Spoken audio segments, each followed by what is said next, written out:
Right now at 5, Joplin held a local council meeting to address community questions and concerns. And we've got ourselves another pretty chilly start to the day. A few clouds here and there. It's going to be a little warmer later. We'll go over that forecast to get you out the door coming up. Plus, the Kansas Department of Health and Environment heads to the city of Galena to help investigate the source of an unknown odor. The 4 states' most watched news starts now. Well, good morning and welcome to the KOAM Morning News. It's 5 a.m. I'm Elise Snowy. And I'm Chris Warner. It is now Tuesday. It is January the 14th. Yes. Now we're officially 2 weeks into 2025. Hopefully it slows down a little. Right. I feel like these first 2 weeks have just kind of flown by. They've been fast and they've been cold. They have been, and that might be part of it too. You know, Yeah. when I was in school, they kept the air conditioning on during the winter because heat makes you tired. And so, I mean, we didn't freeze to death by any means, but they kept it a little colder in the building because the heat will make you tired. And they're not wrong. You know, when it's really cold and you're driving up here in the heat from Joplin to here, there are times I'm like super relaxed. I've got to like crank the stereo or something, or I will fall asleep. It's cozy. Just pull over to the side of the road, take a quick nap. I don't advise any of that, honestly. But regardless, it's going to start to warm up a little, which will be nice as well. It's a brief warm up, but it is there. Today, though, is the start of that. Let's look outside real quick. Our camera downtown Joplin on top of the Cornell complex. Again, we have a few clouds out there. Clouds will increase across the area, at least for some of us. It will be partly to mostly cloudy today. MoDOT camera 20th and range line also looking pretty good this morning as well. And we'll take a look at the KDOT camera on 69 just south of Pittsburgh. Also, not a bad start to the day, but it is chilly. On to the future track we go. And there's that wind shift line already by noon. And you can see those winds coming in out of the north. But as we mentioned yesterday, they're going to have zero impact on our temperatures in terms of making them any colder out there. And again, that mix of partly to mostly cloudy skies. Now, yes, the future track is showing some potential of a couple of flurries. As a matter of fact, I don't have it handy right now. Skywatch Storm Tracker says it's snowing across roughly the northern half of our viewing area right now, but none of it's actually reaching the ground. It's picking up on it in the clouds, and I think that's what it's doing on the future track this evening. Maybe a stray flurry or two or a brief snow shower if you see anything actually reach the ground at all. Otherwise, I think we're just looking at the cloudy skies out there. But if you see a flurry or two, don't worry. It's not going to stick. It's not going to do anything. So we should be all right this afternoon. 35 in Joplin right now, 30 in Pittsburgh. So again, doing better progressively than where we have been. We've got upper 20s in some locations. Most of us, though, hanging out right around the low 30s. A bit of a nip to the air with the wind. Feels like 18 in Stockton, 17 in Greenfield. So it does feel a little chillier out there, but not nearly as cold as it did 24 hours ago. Kids getting on the bus, 30, partly cloudy, bit breezy, southwest winds gusting to 20, and those winds will shift out of the northeast as we head into the afternoon. About 39 when kids come home, and that partly to mostly cloudy skies, and winds will stop gusting, which is good news. Our highs today, upper 30s, low 40s. We'll have those increasing clouds to the afternoon and into the evening, and then clouds will decrease as we go overnight tonight into our Wednesday. Warmer weather is on the way. In fact, we're talking going well above average in the next couple of days. Details on that, plus maybe some additional actual wintry precipitation here in just a few more minutes. Elise? All right, thanks, Chris. Well, Missouri welcomed its 58th governor yesterday. Governor-elect Mike Kehoe was sworn in on the steps of the state capitol in Jefferson City. Kehoe will replace outgoing Governor Mike Parson, who served as Missouri's governor from 2018 to 2025. In his inaugural address yesterday, Kehoe talked about his priorities of economic development, agriculture, education, and public safety. Later today, as my first official act as day one as governor, I will take our first steps in securing safety for Missourians. But that's not all. In the coming weeks, months, and years, my administration will be relentless in our efforts to make Missouri a place where it's easier to be a cop than a criminal. Well, Governor Kehoe wasted no time in acting on what he's calling the Safer Missouri Initiative. Following the ceremony, the governor signed 6 executive orders specifically aimed at crime and immigration. These orders include Executive Order 2502, a regional anti-crime effort that emphasizes cross-jurisdiction collaboration to pursue and apprehend dangerous fugitives. Executive Order 2504 establishes a designation with U.S. Immigration and Customs Enforcement, or ICE, to allow state and local law enforcement to assist in enforcing immigration laws. For a complete list of all of yesterday's executive orders and a view of Governor Kehoe's inauguration in its entirety, just head over to our website, KOAMnewsnow.com. Well, last night, Joplin city officials welcomed residents to a community council meeting at the Joplin History and Mineral Museum. Now, this gathering provides a fantastic opportunity for community members to voice their concerns directly to city council members without the hassle of making an official appointment. City Councilman Doug Lawson says some concerns surrounding Joplin's homeless issues were raised, but he also believes the city is making significant strides in addressing these challenges. One of the good things about Joplin is we take good care of our homeless people. One of the bad things about Joplin is we take good care of our homeless people. In other words, it's a good place to come if you're having those difficulties. But we have people in Joplin that are available, willing, eager to help people get off the streets, become self-sufficient. Now, Joplin city government has two more gatherings. The next one is Monday, April 15th at the Joplin Athletic Complex, and another on Monday, July 14th at Cunningham Park. The city of Galena is trying to get to the bottom of what's causing a very bad smell in some parts of the city. KOAM's Melissa Alexis spoke to the mayor of Galena to find out some answers. The colder it has gotten, the worse the smell is. If you live in the area north of 4th Street in Galena, you may have noticed an unpleasant smell. People that live and or work nearby have had similar concerns, and it's really become a pretty major issue. While the city isn't sure of the source of the sulfur smell, one guess is it's coming from the landfill on Front Street. I don't know if it's a lack of adequate cover, which again they're doing, there's no violation there, so everything is being done right, but if there's still some stench that could come up from there, but with the air pressure and temperatures that could keep the smell closer to human range versus it going up in the air and being able to spread out more. There's been talk of maybe, with going through the dry spell in the summertime, now that there's moisture in the ground, is that, mixing with some of the things that have been covered up in the landfill, so it's causing the odor. So I'm not really sure if it's all of that, if it's none of that. KDHE conducted a test which determined the landfill doesn't have any violations. Mayor of Galena, Ashley Groves, says they've never had a smell issue to this extent in the past. To my knowledge, this is the first time it's at least been this bad. Landfills, I think it always comes with the territory of having some odor, but nothing this potent or this long. Really is a very consistent, almost a daily thing. We're not 100% sure it's coming from the landfill, but it's definitely coming from that area. But one thing that is for sure is they plan to get to the bottom of the issue. And Groves encourages people to report the smell to the landfill operators. To report it when they smell it. Now again, when that's 10 o'clock at night, 5 o'clock in the morning, nobody's going to be there, but please document as best as possible and then communicate that with the landfill operators. That way we have the documentation. And as for the city of Galena's next steps, they have plans to meet with KDHE this Friday to work towards pinpointing the cause of the smell. Reporting in Galena, Melissa Alexis, KOAM News. Mayor Groves says there has been even reports the smell is coming into people's homes, and along with concerns of the smell, she's heard some folks express concern about whether the smell is a health concern. And that's a look at this morning's top stories and weather in our first 7 minutes coming up on the KOAM Morning News. A member of the Pitt State women's basketball team is named MIAA Player of the Week. We'll have the details. Plus, Palestinians come together to plant olive trees in memory of Jimmy Carter. And we have a cold and mostly cloudy day today. We'll have what to expect with Chris Warner in the Sky Watch Weather Center. You're watching the KOAM Morning News. We'll be right back.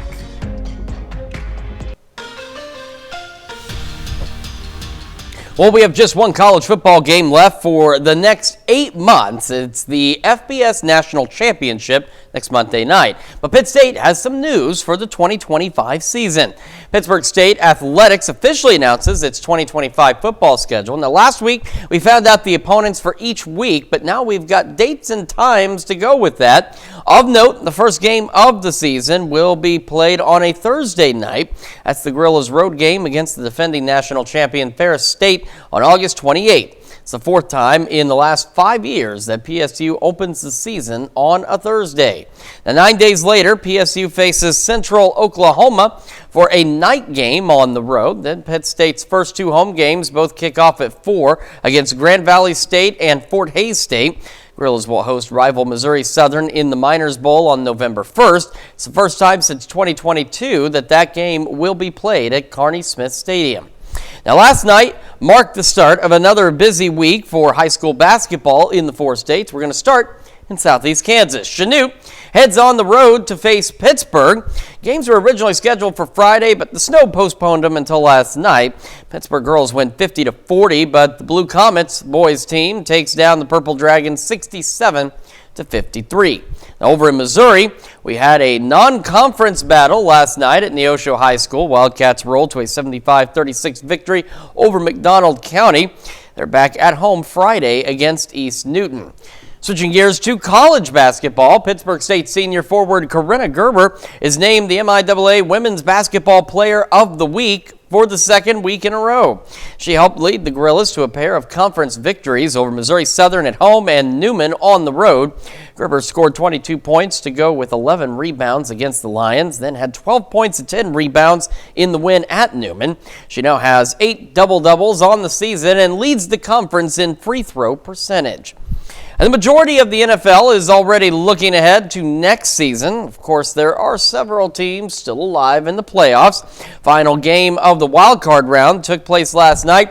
This one was all Rams. They dominate the 14-win Vikings. Final score 27-9. Los Angeles defense put pressure on Minnesota quarterback Sam Darnold all night, and they finished the game with 9 sacks. That ties the NFL record for a playoff game. Well, still to come, a new study suggests that airport and aircraft noise can hurt your heart. Plus, get another look at that forecast when the KOAM Morning News returns.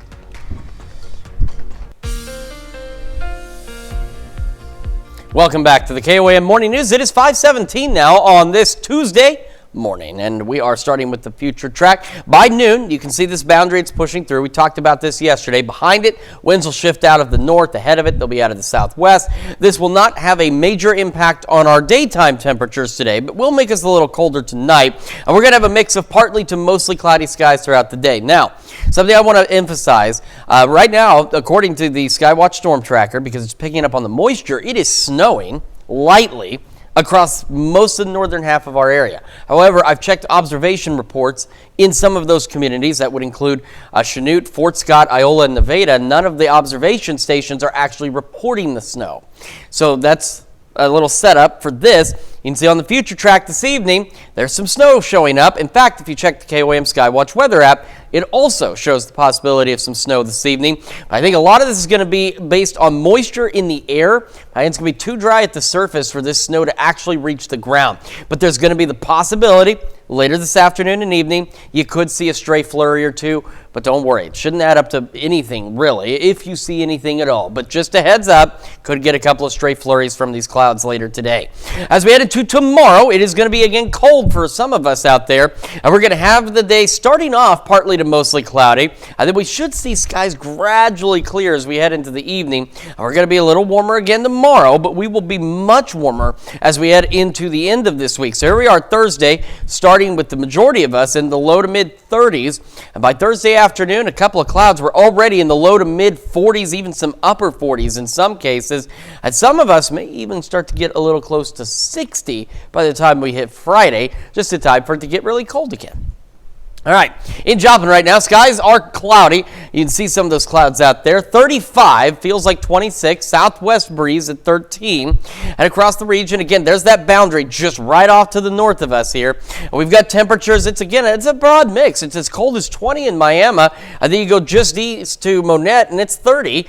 Carthage is 34, even better. Miami to Joplin, 20 and 35. So it's a mixed bag of temperatures, 20s and 30s. And then with the wind, some of us not that big of a deal. Some of us it's bringing the wind chills down a little bit. It is a bit on the cool side this morning.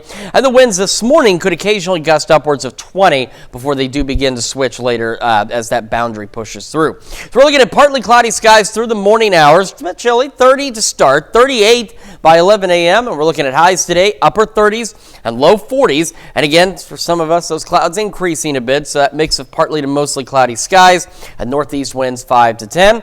Northeast winds 5 to 10 continue tonight. Mostly cloudy initially, then clouds will actually start to clear, and we're going to be mostly clear overnight, with many of us dropping back into the upper teens, maybe some low 20s. And we'll go again partly cloudy for our Wednesday. Upper 30s, a few more low 40s, near 50 for Thursday, getting close to 60 by Friday, but enjoy it while it lasts because it doesn't. We have another Arctic blast coming in. Take a look at that low. It's a 40-degree drop from the high Friday to the low Friday night. It does get cold as we head into the weekend, the start of next week. These are still low chances for wintry precip, but we'll keep an eye on it. The main consistency on all long-range data is just the fact it's going to get bitterly cold again. But there's some good news as we head into the second half of next week. Temperatures start to warm up again closer to normal. That's checking your forecast. We're back with more right after this. Topping Health Watch this morning. Well, two industry groups are suing to block the Biden administration from banning medical debt from appearing on credit reports. The Consumer Financial Protection Bureau finalized the rule last week, which also prevents lenders from using certain medical information in loan decisions. It is expected to remove roughly $49 billion in medical bills from the credit reports of about 15 million Americans. But in a lawsuit filed last week, the industry groups representing the credit bureaus and debt collectors argue the rule violates the Fair Credit Reporting Act. The lawsuit also claims the Consumer Financial Protection Bureau lacks the authority to issue such a ban. Well, living near an airport could be impacting your heart health. Researchers discovered exposure to loud aircraft noises could put people's hearts at risk. They studied people living near airports, finding their hearts were not functioning as well as those who didn't live near an airport. Additionally, these folks had 4 times greater risk of heart attack or stroke. Investigators noticed the heart muscle stiffened over time in people living near airports, making it less efficient at pumping blood. Previous work has found that environmental noise can impact sleep quality and trigger a stress response, both aspects that can hinder one's health. Their findings appear in the Journal of the American College of Cardiology. That's a nasty stomach bug that causes vomiting, diarrhea, nausea, and more. Norovirus continues to spread across the U.S., but many may not know that most household cleaners and even many hand sanitizers do not get rid of the virus. Mandy Gaither has more on how to kill norovirus and protect your family. In the U.S., as of August 1st, there have been nearly 500 norovirus outbreaks. In states that report that data, there were 363 norovirus outbreaks reported by these states in that same period last seasonal year. Basically, any place that people aggregate in close quarters, they're going to be especially at risk. Dr. Sanjay Gupta says norovirus can survive on surfaces for long periods, and many common household cleaners and even hand sanitizers can't kill it. They may say, for example, that they are 99.9% effective, like this does, against viruses and bacteria, but it turns out that norovirus is often in that 0.1%. Gupta says it has to do with the virus's makeup. Its tough protein protective coat makes it harder for cleaners to penetrate. He says companies do make products that kill norovirus, but you have to check the label to see if it's included. You can also make your own. By mixing bleach with water, 3/4 of a cup of bleach per gallon of water. Now, if you don't want to use bleach, for example, on your countertops, you can try a disinfectant that contains hydrogen peroxide instead. Norovirus can also survive temperatures up to 145 degrees. So if you're disinfecting carpet, experts recommend steam cleaning for 5 minutes at 175 degrees. The same for laundry. Use hot water on the longest cycle and dry at the highest heat setting. For Health Minute, I'm Mandy Gaither. Dr. Gupa says to remember to always wash your hands with soap and water. He says the active scrubbing can wash away any virus.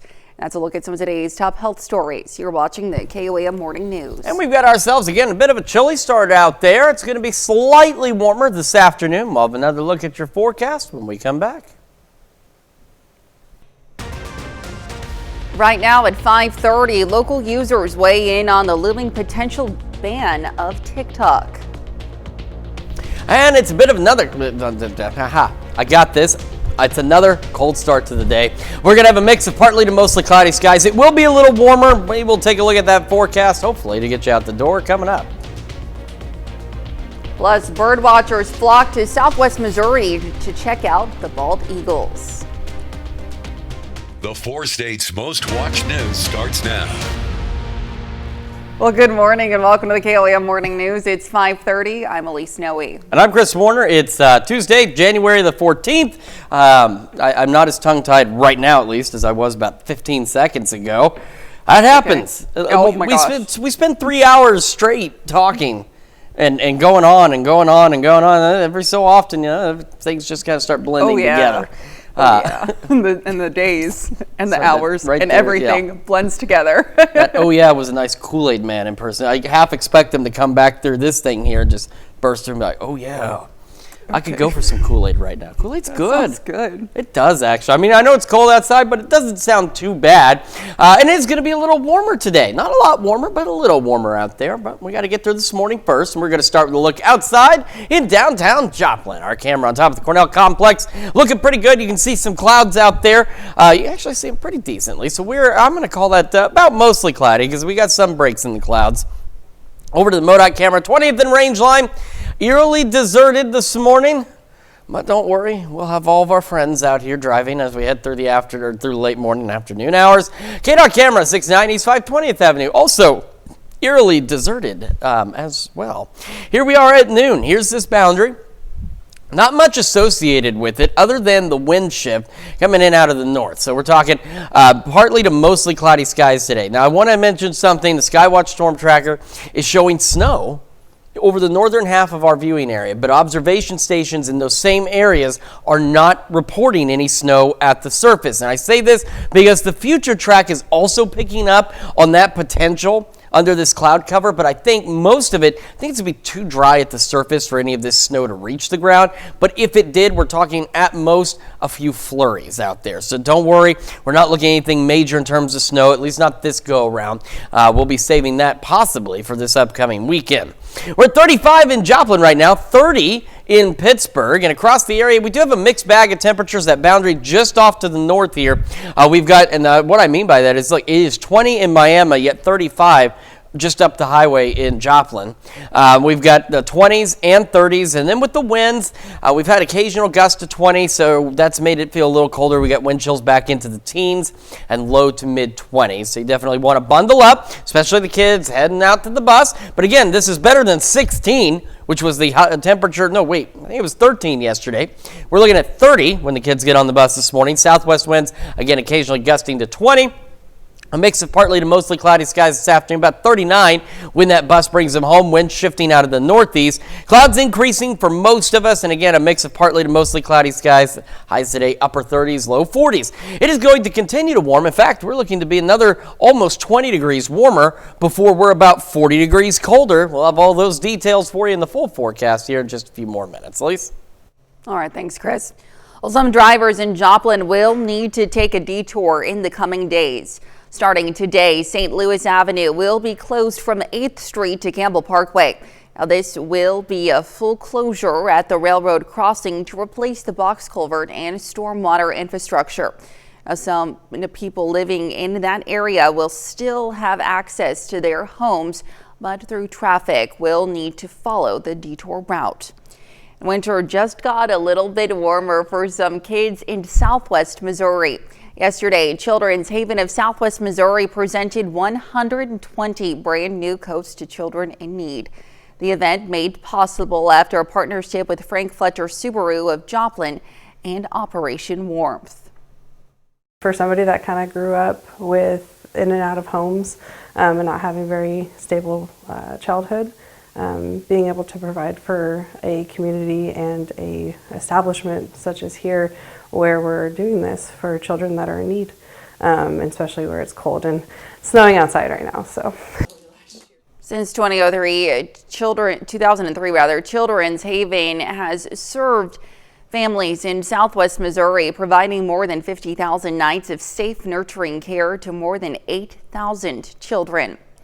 Bald eagles are making their way to Missouri, according to the Department of Conservation. The Show Me State has become one of their favorite places to nest thanks to its vast rivers, lakes, and wetlands that provide a steady source of food. In fact, more than 2,000 bald eagles are reported in Missouri this winter season. Are here year-round in the four-state area, so there are some nesting pairs, and so they'll raise young here, stay here year-round. But there's also in the winter some bald eagles that come from northern Missouri or even further north because our waterways, most of them stay open year-round, so it provides a constant source of food for them. So they'll come down and spend winters here, and then come summer they'll go back up north. Skalicki says it's illegal to tamper with a bald eagle's nest. It may be at times up for a favorite video platform here in the United States. The future of TikTok may only be less than a week away, but some users here in the 4 states have expressed their feelings when it comes to potentially giving up the social media app. One Pittsburgh user says the potential ban would not just hurt her social connections, but her business as well. I just moved back from Costa Rica, and so it was a really great way for me to actually see what was going on here while I was abroad. So that was really nice to feel like I was connected to everyone in the States while not being in the States. So I use it a lot. I promote my business on there. I connect with other business owners. It's great, and it's part of my marketing strategy. Many TikTok users have begun the migration to another Chinese-owned platform, RedNote, which has become the most downloaded free app on the Apple App Store as of today. And that's a look at our top news stories coming up this half hour on the KOAM Morning News. A 6.9 magnitude earthquake rattles parts of southwest Japan, causing tsunami advisories for multiple areas. Plus, the Biden administration could be ending with a breakthrough in the Middle East. We'll have the latest. You're watching the KOAM Morning News. Topping World Watch, a group of Palestinians come together to honor the legacy of late President Jimmy Carter by planting young olive trees. The advocacy group Palestinian Farmers Union worked with the U.S.-based nonprofit group Freedom for Palestine to plant a grove of 250 olive trees in the occupied West Bank on Monday. Both organizations say the former president's legacy is rooted among Palestinians. He was one of the few world leaders who supported Palestinians' fight for freedom. The grove has been dubbed Freedom Farm and lies in the city of Tulkarem, where it will be fenced in to protect the trees. A 6.9 magnitude earthquake hit southwestern Japan Monday. The country's meteorological agency issued tsunami advisories for multiple areas shortly after the earthquake struck at 9:19 p.m. local time. The quake was centered at a depth of nearly 19 miles, and it hit a large area of Kaishu. Residents in the coastal city of Kochi were urged to evacuate. Now, there are no immediate reports of damage. Public broadcaster NHK-TV says a tsunami that was estimated to be as high as 3 feet hit land within 30 minutes of the earthquake. Video shows cameras shaking Miyazaki as a result of the quake. Mideast ceasefire and hostage talks are possibly in their final stages after more than 15 months of warfare. Trey Engst has more from Tel Aviv. We are close to a deal, and it can get done this week. The Biden administration could be ending with a breakthrough in the Middle East. Officials say they see significant progress between U.S. and Arab mediators towards brokering an Israel-Hamas ceasefire and hostage release deal. A structure would free the hostages, halt the fighting, provide security to Israel, and allow us to significantly surge humanitarian assistance to the Palestinians who've suffered terribly in this war that Hamas started. Sunday, President Biden and Israeli Prime Minister Benjamin Netanyahu were on the phone. The White House said Biden discussed the changing regional circumstances in Lebanon, Iran, and Syria, and stressed the need for the fighting to end. Also cooperating on negotiations is the incoming Trump team. These are not partisan issues. These are American national security issues. Our coordination thus far, the engagement we've had, it's been professional, it's been deep and substantive. There's been only one brief ceasefire since the war began in October 2023, and Hamas is still holding nearly 100 hostages in Gaza. Their families say they feel overlooked. We're not getting any guidance yet from the government of Israel, understanding if it is a deal for all the hostages or is it just a partial deal. The war ignited a humanitarian crisis in Gaza. So far, more than 46,000 Palestinians have been killed, though that number does not differentiate between militants and civilians. And that's a look at some of your biggest headlines from around the world. We'll be right back. Welcome back to the KOAM Morning News, coming up on 5:45 on this Tuesday morning. And we're going to start with the future track as we head into the afternoon. We got this boundary coming through. It's going to switch our winds out of the north and east, and we'll have winds ahead of it out of the southwest. It's not going to have a major impact temperature-wise, but we'll make it feel a little bit cooler, especially in our northern counties. And we'll have a mix of partly to mostly cloudy skies. Now, yes, the future track is showing some light snow out there. I do think it's going to be a little too dry at the surface for any of this to even reach the ground. But if it does, we're talking at best a couple of stray flurries, maybe a brief little snow shower. Nothing significant from this activity. Now, overnight tonight, thanks to that boundary, it does actually get pretty darn cold again. Many locations falling back into the teens, but as we head into Wednesday, we're going to turn around and start to warm up, and we're going to be a little warmer across the board tomorrow than where we will be today. We still have some chilly spots tomorrow, but fewer of those chilly spots as we head into Wednesday afternoon. Skies should begin to clear by Wednesday afternoon and evening, and as we go overnight into Thursday, we're looking at a pretty decent night, and we're looking at temperatures not bad, right around the 30s, so not far from where we're supposed to be for this time of year. We're going to start to see a little more warming taking place by Thursday afternoon. Take a look. Got a number of locations, low, mid, and maybe even upper 40s out there as we head through our Thursday afternoon. Take a look at Bartlesville at 5 o'clock, 51 degrees. And then it's going to turn around and drop significantly back behind that, which we will talk about here in a moment. I got mostly cloudy skies in Joplin. You can see a couple of stray stars, and if I switch this to night vision mode, you can see some of those clouds out there. 35 does feel like 26 with that southwest breeze at 13, and temperatures around the region look like this. We've got 20s and we've got 30s, and again, we have some wide disparages out there. So we got 21 in Miami, but 35 in Joplin. That's not that long of a drive up the pike between those two locations. So we've got a wide range of temperatures, and the winds, they're occasionally gusting to 20 as they do. We're seeing some drops in the wind chills, especially Stockton, Greenfield right now. Feels like it's in the teens, so it does feel a little bit colder this morning. So make sure you do bundle up. Make sure the kids are bundled up for school. We're going to start about 30 by 8 o'clock this morning, partly cloudy, 38 by 11, and that is ahead of highs today, upper 30s and low 40s. And again, a mix of partly to mostly cloudy skies with a northeast breeze around 5 to 10. Then clouds will actually begin to decrease late this evening and overnight. We're going to go mostly clear tonight, which is part of why we get so cold as well. No thermal blanket out there, no clouds to keep in some of that warmer air. Back into the upper teens, maybe some low 20s, northeast winds still 5 to 10. We head into Wednesday. Again, skies will clear out a bit. Upper 30s, low 40s, a few more in the low 40s, near 50 for Thursday, near 60 for Friday, but relish it while you can because we're talking just over a 44 degree drop in temperatures from the high on Friday to the low Friday night. Now, the chances of wintry weather this weekend are still somewhat low. They're not zero, but they're still low, but we'll keep an eye on that. The one thing, again, that has been showing up pretty consistently is this Arctic blast. It's going to drop our temperatures well below normal, but this one is a little briefer. As we head into the second half of next week, temperatures start to get a little closer to normal again. That's checking your forecast. We're back with more right after this. Understandably, most of Hollywood is on pause as wildfires continue to burn around Los Angeles. Some celebrities are among those who have lost their homes to the blazes, and others are doing what they can to help. David Daniel has that and more in today's Hollywood Minute.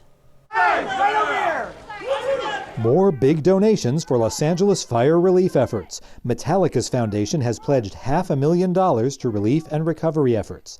That follows Beyoncé's foundation's pledge to donate $2.5 million to fire relief and the $1 million pledge made previously by Jamie Lee Curtis's family foundation.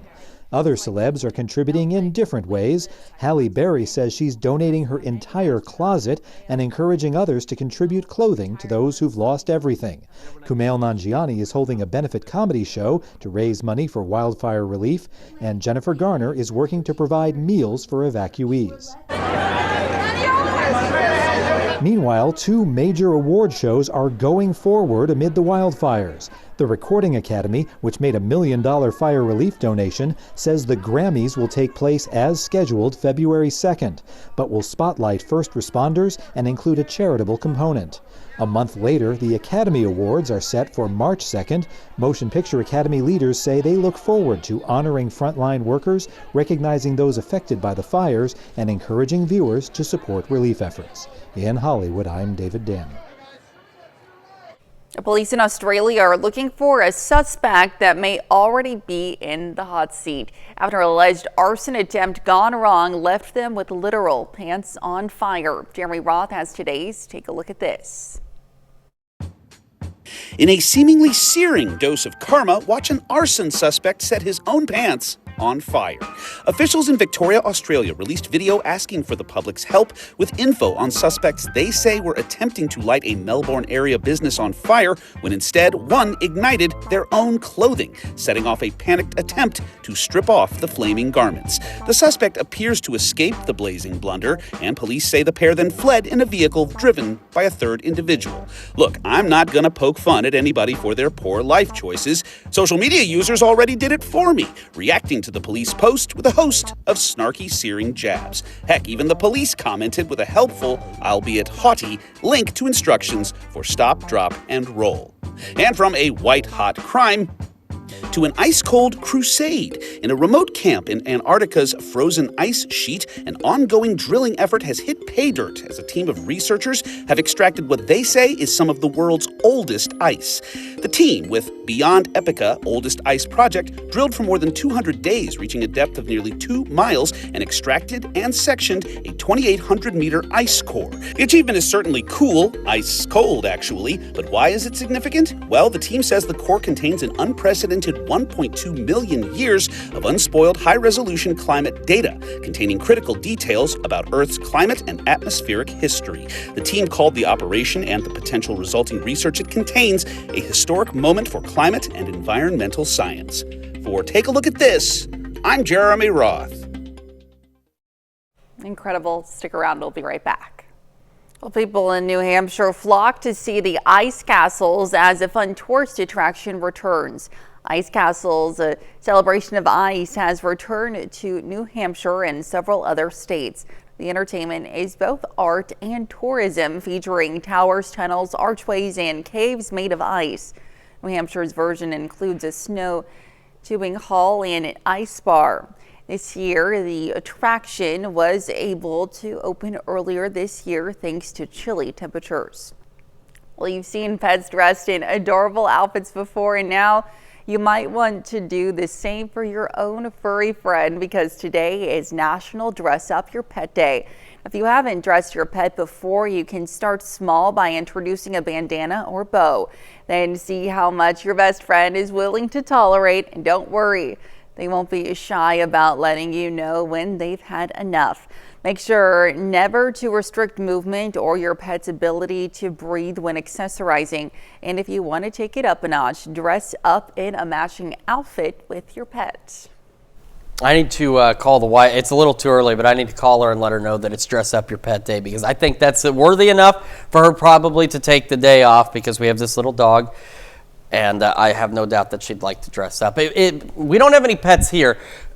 Maybe somebody, Trevor and I could dress up. Oh, come on. What is it? It's guys. Elise, where are we? No one's listening to me. I hope you folks at home are listening. If you're not, you know what? You'll listen to at least, hopefully, this information. Look, 30 when we start the day at 8. I'm all alone out here. Partly cloudy skies, 38 by 11 a.m. We're going to go upper 30s, low 40s today. Northeast winds at around 5 to 10 miles an hour. Mix of partly to mostly cloudy skies. Skies begin to clear, actually, late this evening and overnight. Allows us to get a little colder. Upper teens, low 20s. Northeast breeze 5 to 10. By tomorrow, though, a few more upper 30s and low 40s. And then we're near 50 by Thursday, pushing close to 60 Friday afternoon, and then dropping down into the teens by Friday night. Low chances of wintry weather this weekend. Big chances of Arctic air rolling in this weekend. That's Check Your Forecast. We're back with more after this.